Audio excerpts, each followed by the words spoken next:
6-ზე.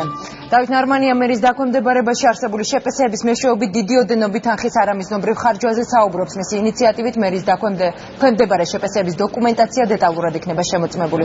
ამ წუთებში ფინანსური პოლიცია სამშენებლო საპროექტო კომპანიების უძრავი ქონება თბილისის და ლოგოს საქმიანობას სწავლობს. საგამოძიებო სამსახურის წარმომადგენლები ორგანიზაციებში იმყოფებოდნენ და ფინანსური დოკუმენტაცია უკვე წაიღეს.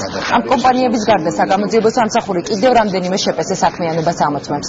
შეგახსენებთ, დამკრძალვა ბიურო ჰერმესში ფინანსთა სამინისტროს საგამოძიებო სამსახური დილის 2 საათზე შევიდა. გამოძიება ორი მუხლი დაიწყო. საქმე ეხება გადასახადებისგან თავის არიდებას და მითვისება გაფლანგვას. ამ დრომდე დაკავებული არავინ არის და არც დაკითხვაზე იმყოფებიან.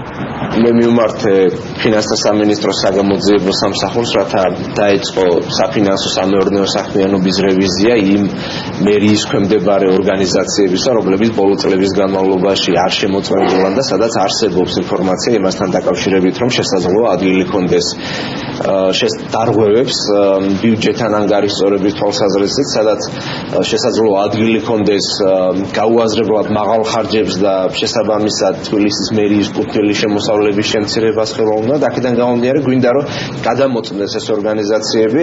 ჰერმესიც არ არის მათ შორის გამონაკლისი, ეს ეხება მერიის ქვემდებარე ყველა ძირითად ორგანიზაციებს.